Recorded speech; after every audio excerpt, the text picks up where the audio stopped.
Bien, je suis M. Podassier, directeur technique Fédération d'athlétisme.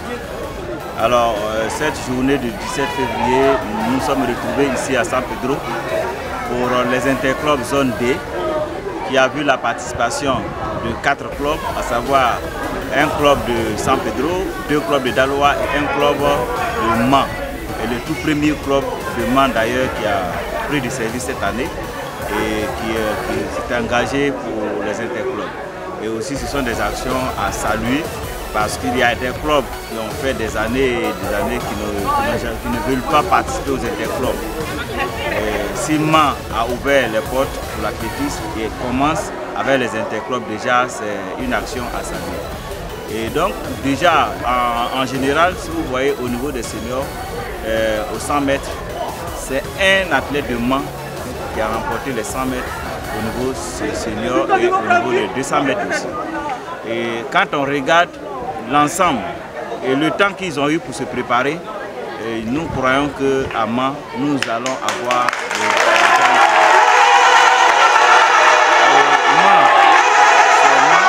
San Pedro aussi des valeurs. San Pedro aujourd'hui se présente comme une zone où nous devons multiplier le nombre de clubs. Parce que le club de San Pedro regorge des athlètes de Grand Brebis, de Tabou, de San Pedro même,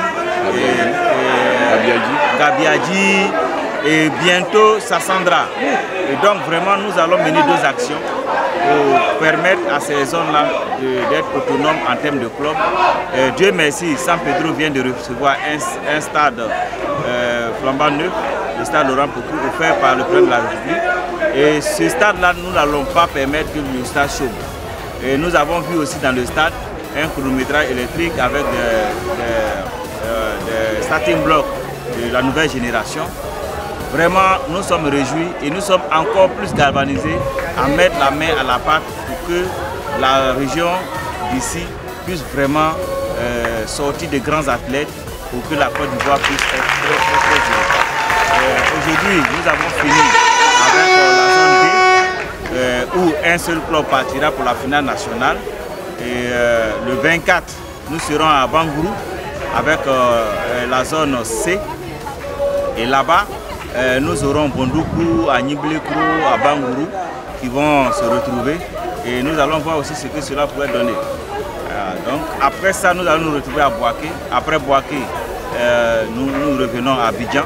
Mais c'est un parcours et nous souhaitons que dans un futur proche, le parcours s'allonge davantage parce que nous allons aussi exploiter véritablement le stade de Korogo.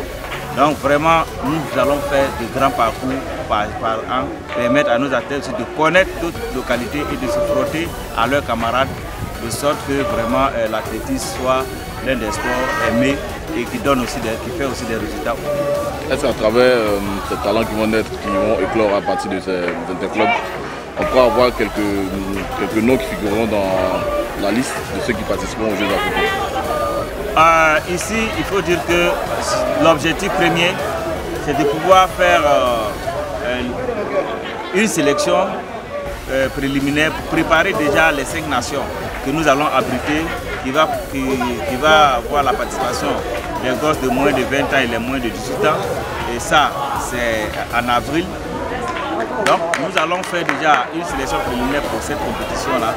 Et puis, voir s'il peut en avoir qui vont aller pour la région 2, ici de suite. Donc, c'est en fonction de chaque étape. En parlant des JO, non, c'est trop dit. Parce que les Jeux africains aussi, c'est autre pan. Parce que les minima fixés, la période, ceux-là sont encore plus jeunes. Peut-être les seniors, quelques seniors qui pourraient prétendre. Donc vraiment, nous espérons que la saison va bien se terminer par une médaille olympique. Voilà, le football a ouvert, nous allons clore par notre médaille olympique.